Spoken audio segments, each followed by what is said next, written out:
নমস্কার বন্ধুরা, ইতিহাসের ইতিকথার নতুন পর্বে আপনাদের সকলকে স্বাগত। আমাদের সনাতন ধর্মে পুজো পার্বণে বিভিন্ন ধরনের উপকরণের প্রয়োজন হয়। প্রত্যেকটি দেবী দেবতার পুজোর সঙ্গে তাদের পছন্দের ফুল রয়েছে, ফল রয়েছে, পাতা রয়েছে, এমন এমন উদ্ভিদ রয়েছে যেটি সেই দেবী এবং দেবতার পুজোর জন্য অত্যাবশ্যকীয়।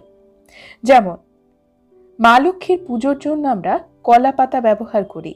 এছাড়াও আমরা দেবাদিদেব মহাদেবের পুজোর জন্য বেল পাতা ব্যবহার করি। অন্যদিকে বিষ্ণু পুজোতে তুলসী পাতা ব্যবহার করা হয়। এরকমই হিন্দু ধর্মে অত্যন্ত গুরুত্বপূর্ণ একটি উদ্ভিদ হল শমী গাছ বা শমী বৃক্ষ, যেটি শনি দেবের নামের সঙ্গে যুক্ত। এই গাছের পাতা ব্যবহার করা হয় শিব পুজোতে, গণেশ পুজোতে, এমনকি মা দুর্গার পুজোতেও। শমী গাছের উল্লেখ রামায়ণ, মহাভারত এবং আমাদের পৌরাণিক গ্রন্থগুলিতেও আমরা পাই। শমী গাছ অত্যন্ত পবিত্র গাছ। এই গাছ বাড়িতে রাখা উচিত নয়, তবে মন্দির অথবা কোনো খোলা জায়গায় এই গাছ আপনি লাগাতেই পারেন। শমী গাছ আপনার জন্মছকে নবগ্রহের অন্যতম প্রধান গ্রহ কর্ম ফলদাতা শনি দেবের খারাপ প্রভাব থেকে আপনাকে বাঁচাবে। শমী গাছ যে কোনো ধরনের নেগেটিভিটি থেকে আপনাকে দূরে রাখবে। শমী গাছ পজিটিভিটি নিয়ে আসে। আজকের পর্বে যে বিষয়টি জানবো সেটি হলো শমী গাছের সাথে শনিদেবের কি সম্পর্ক। শমী গাছের নামই হয়েছে শনিদেবের নাম অনুসারে। এই গাছের পুজো করলে শনিদেব অত্যন্ত প্রসন্ন হন। রামায়ণে শ্রীরামচন্দ্র এই গাছের কাছেই প্রার্থনা করেছিলেন যুদ্ধে যাবার আগে, এবং তিনি রাবণকে বধ করে যুদ্ধ জয় করেছিলেন। অন্যদিকে পাণ্ডব, বিশেষ করে অর্জুন কিন্তু শমী গাছের নিচে তার অস্ত্র লুকিয়ে রেখেছিলেন। এরকম বহু ঘটনা আমরা আমাদের পৌরাণিক কাহিনীতে পেয়ে থাকি। শমী গাছ যদি আপনার বাড়ির কাছাকাছি থাকে তবে এই গাছের পুজো করুন। শমী গাছের ফুল পাতা শনিদেবের পুজোতে ব্যবহার করতে পারেন। প্রত্যেক শনিবারে সূর্য অস্ত যাবার পরে শনিদেবের আরাধনা করা হয়।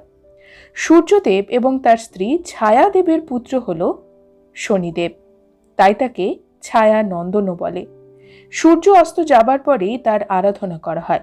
টাটকা শমী পাতা প্রত্যেক শনিবারে 11টি অথবা 21টি শনিবার আপনি শনিদেবকে অর্পণ করুন।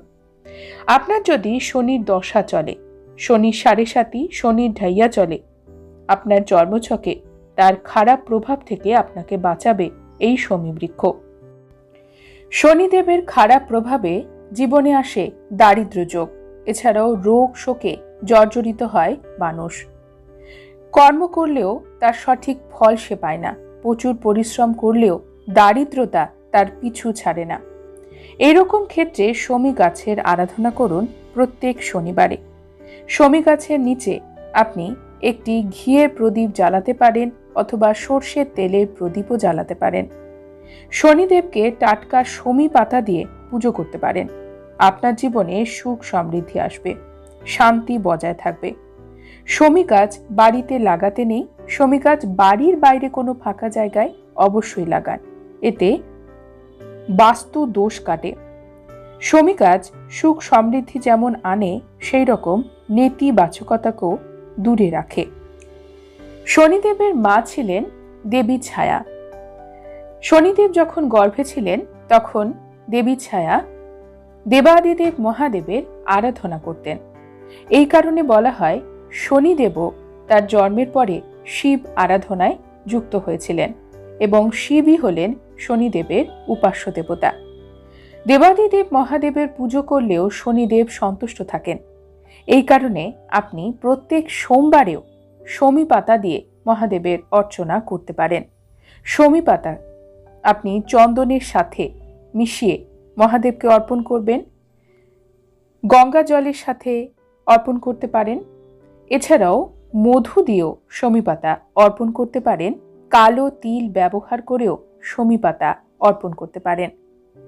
শমী পাতা শুধুমাত্র মহাদেব নয়, শনিদেব নয়, গণেশজির পুজোতেও ব্যবহার হয়। এমনকি মা দুর্গার পুজোতেও এই বিশেষ পাতার ব্যবহার হয়ে থাকে। বন্ধুরা, আজকের পর্ব এই পর্যন্তই।